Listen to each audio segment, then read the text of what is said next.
अस्सलाम वालेकुम, खुश आमदीद हमारे चैनल पे एक बार फिर से। सबसे पहले आपका शुक्रिया अदा करना चाहता हूँ। हमने 1K सब्सक्राइबर का मार्क क्रॉस कर लिया है और ये सब कुछ आपकी वजह से पॉसिबल हुआ है।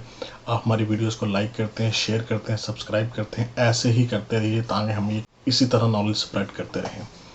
आज जो क्यू में वीडियो थी वो थी ब्लॉकचेन पे, लेकिन वो एडिटिंग में है। इंशाल्लाह विद इन 1-2 डेज अपलोड हो जाएगी। लेकिन आज जिस टॉपिक पे हम बात करने वाले हैं वो है पाकिस्तान इकॉनमी के बारे में। हम पहले भी एक वीडियो बना चुके हैं कि पाकिस्तान रुपये को कैसे मजबूत किया जा सकता है, लेकिन आज जिस टॉपिक के बारे में बात करेंगे वो बहुत ही ज़्यादा इस वक्त पाकिस्तान में डिस्कस किया जा सकता है। और मुझे देख के हैरानी होती है कि हम जैसे छोटे रिसर्चर्स जो कि पर डे या कुछ थोड़ी बहुत ही रिसर्च करते हैं, जिनके पास एक फुल फ्लेज टीम नहीं है, उनको भी ये चीज़ें क्लियर हैं। लेकिन एक पाकिस्तानी गवर्नमेंट जिसके पास इतनी बड़ी टीम है, इतना बड़ा रिसर्च विंग है, उनको ये बातें क्यों पता नहीं चल रही। ये सारे माई के लाल, पीले और हरे भी आजकल कोशिश कर रहे हैं कि हम पाकिस्तान की इकॉनमी रिवाइव करें।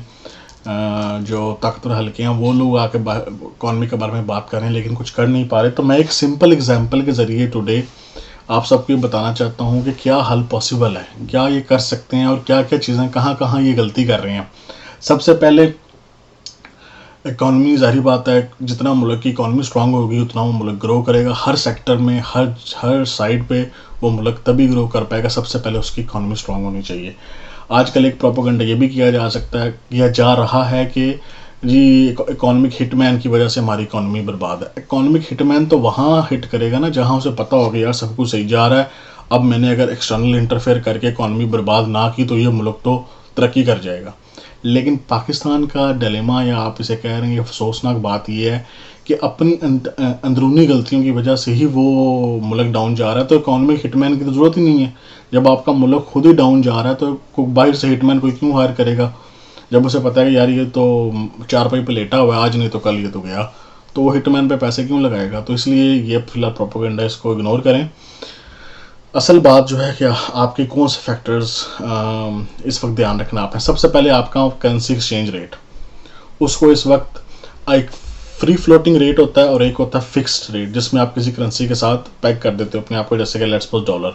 लेकिन डॉलर को तो अपनी पड़ी हुई है, वो उस लोग डॉलर को नहीं संभाल पा रहे जो डॉलर को संभालने वाले हैं। तो आप उसकी बेस पर अपनी करेंसी को कैसे स्टेबल करोगे, दिस इज़ आल्सो प्रॉब्लम। तो सबसे पहले अभी इन्होंने रेट को फोर्सफुली कंट्रोल किया कि मार्केट में कहा कि इस रेट से ज़्यादा कोई डॉलर नहीं देगा, इसी रेट पे लेंगे। चले, मैं कहता हूँ जी शॉर्ट पीरियड के लिए ये फार्मूला काम कर जाएगा। ये ऐसा ही है कि आपकी घर में पाइपलाइन है और वहाँ कहीं से पानी लीक कर रहा है, तो अब थोड़ी देर के लिए किसी को कहते हो यार इस पे हाथ रखो या इसको दबा के रखो, यहाँ से पानी लीक ना करे। मैं पीछे से जाके रियल मसला हल करता हूँ, जहाँ के प्रेशर बहुत ज़्यादा है या जहाँ मसले बहुत ज़्यादा हैं। जब वो ठीक हो जाएगा तो इस लीकेज को भी बंद कर देंगे।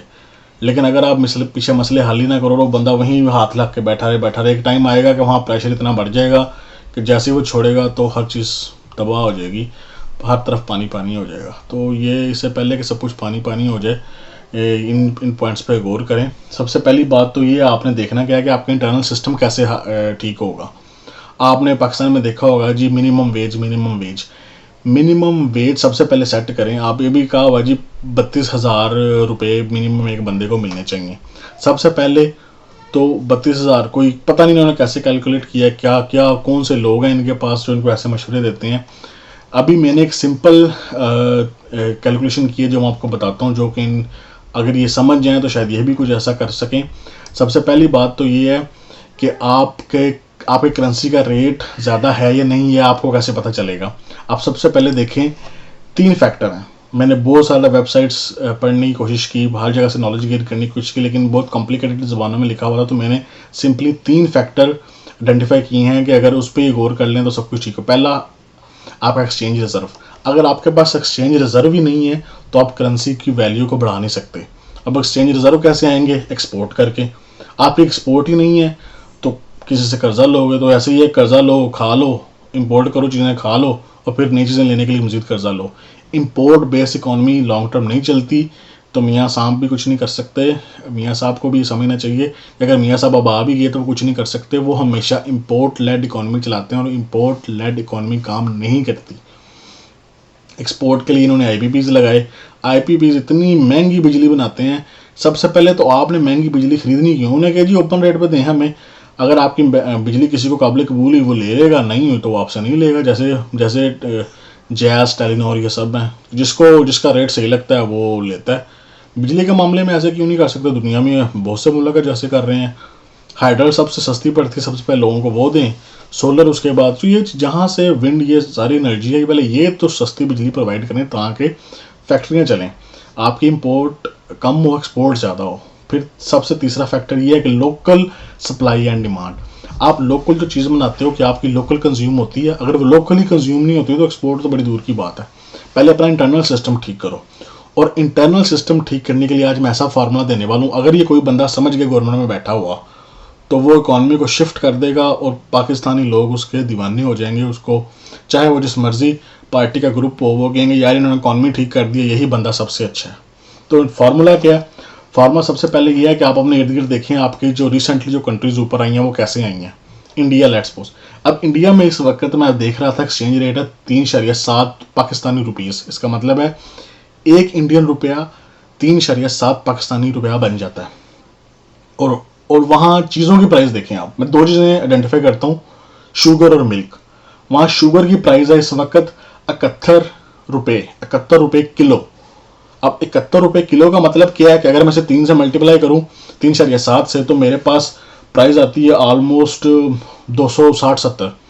अब 260-70 की चीनी अगर पाकिस्तान में मिल रही है तो इसका मतलब है कि प्राइस की इंट्रिंसिक वैल्यू तो आपने प्रिजर्व की हुई है, लेकिन पाकिस्तान में चीनी मिल कितने की रही है? 140-60 की।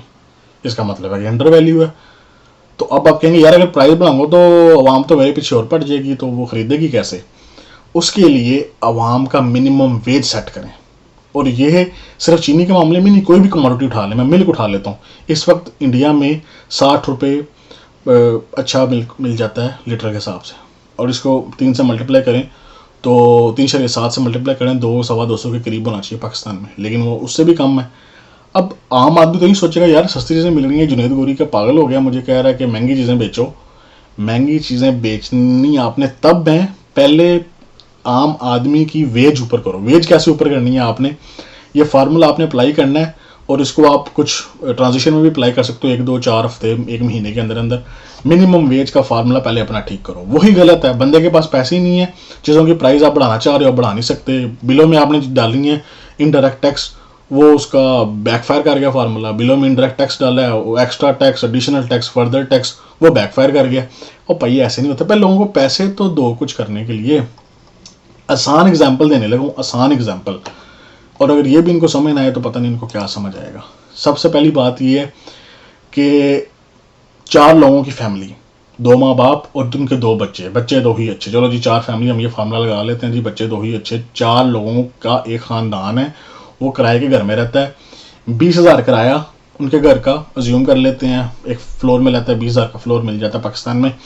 बिल है उनका 15,000, उसमें बिजली गैस डाल दी मैंने। ग्रोसरी वो करते हैं 30,000 की, और ट्रांसपोर्ट और उनके मोबाइल इंटरनेट का खर्चा 10,000 डाल दिया मैंने। मेडिकल का खर्चा हमने करना है कवर्ड बाय गवर्नमेंट।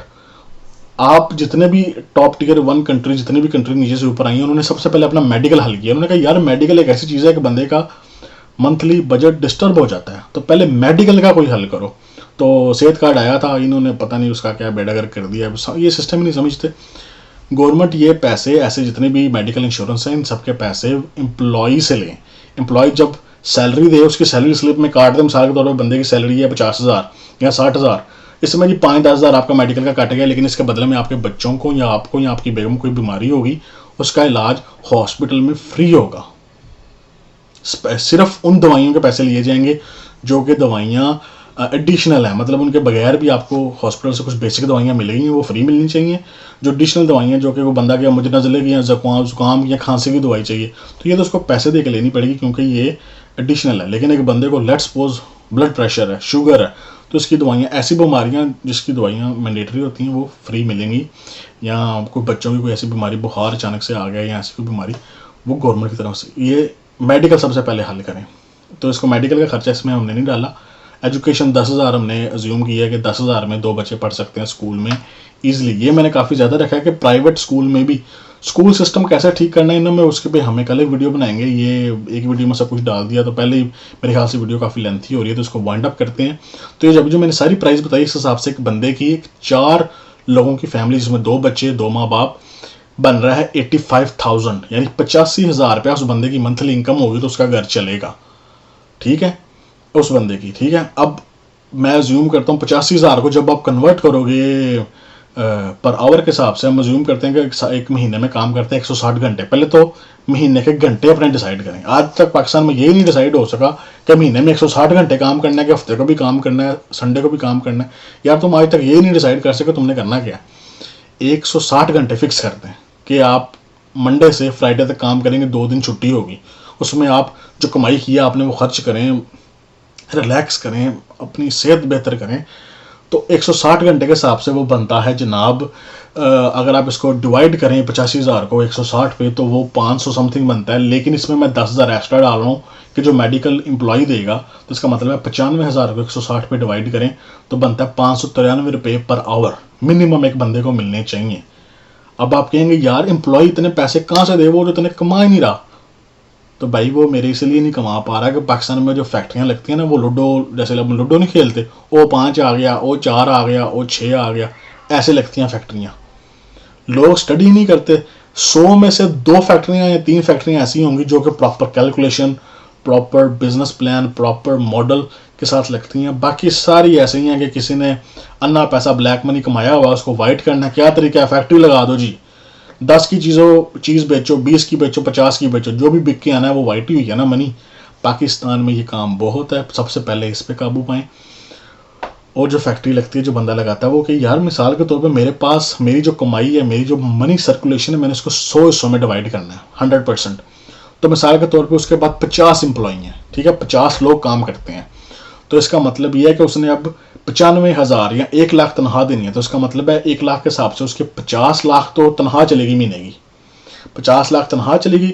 बाकी मैं ज्यूम करता हूँ 50% उसका रेवेन्यू में 50% उसकी इनकम है, जिसमें से प्रॉफिट कह रहे हैं, जिसमें उसने अपने बिल्स देने हैं या एक्स्ट्रा चीज़ें करनी है। सैलरी वो दे चुका है